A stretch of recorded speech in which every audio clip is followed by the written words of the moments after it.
Hey, this is Sean McCauley. Myself and my wife Barb and youngest daughter Naomi, we own Formidable Combative Arts and Fitness here in Calgary, and we're part of C3 Church, head of security here.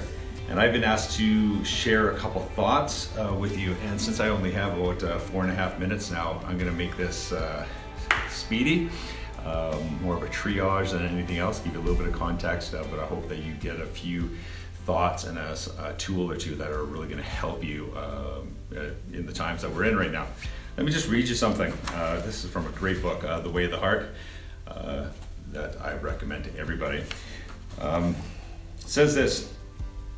It says, Thomas Merton writes in the introduction to his The Wisdom of the Desert. He says, society was regarded by the Desert Fathers as a shipwreck from which each single individual man or woman had to swim for his life or her life. These were men who believed that to let oneself drift alone, passively accepting the tenets and values of what they knew as society, was purely and simply a disaster. This observation leads us straight to the core of the problem. Our society is not a community radiant with the love of Christ, but a dangerous network of dominion and manipulation in which we can easily get entangled and lose our soul. In a shipwreck, I've never been in one, but in a shipwreck, I imagine you can imagine that passivity kills. Passivity means that you would crash upon the rocks along with the shipwreck around you and sink to the bottom. Passivity comes in a couple different forms that I find in life. Passivity, the obvious one would be basically curling up in fetal position and giving up, losing hope and giving up, grabbing onto the anchor and sinking to the bottom. Another form of passivity, if you think as, let me say this first, passivity, think as passivity as the inability to do what you need to do, simply. If you're passive, it means you're unable to or unwilling to do what you need to do at that given time. So passivity could also, in the terms of a shipwreck, could also come in the form of overcommitment. One would be undercommitment, just giving up and sinking to the bottom, and the other would be overcommitment, trying to do absolutely everything, thrashing around, barking orders, grabbing onto people, grabbing onto things, thrashing around. But at the end of the day, the same thing happens. You sink to the bottom.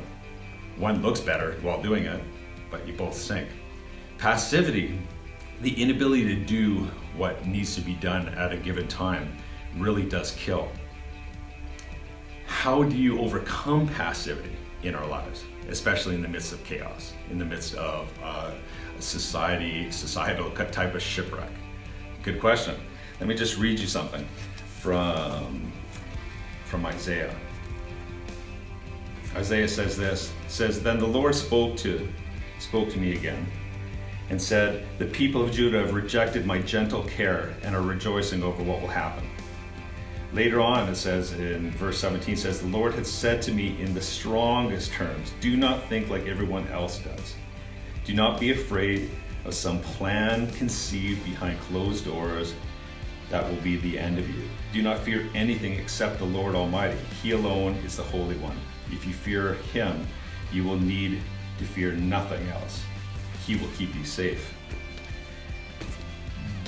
In order to free ourselves of being a victim of passivity, free ourselves of being victims in a certain area, we need to grab a hold of the Shalom of God in our lives.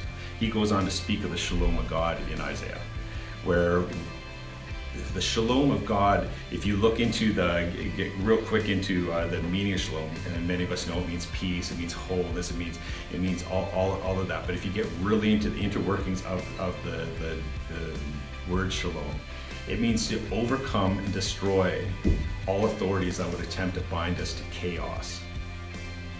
Overcome and destroy all authorities that would attempt to bind us to chaos.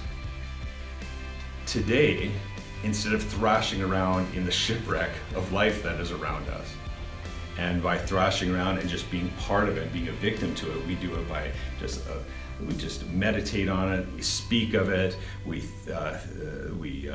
act on it, we believe it, we embody it, we become the shipwreck. Instead, as the Desert Fathers were speaking of, swim free of it. through prayer, swim free of it through intercession, and swim free of it through your words and through your meditations and through your actions. And then you and I will become a person today that we can actually then turn around, and not only have we saved ourselves through Christ, but then we can actually go back in and save others.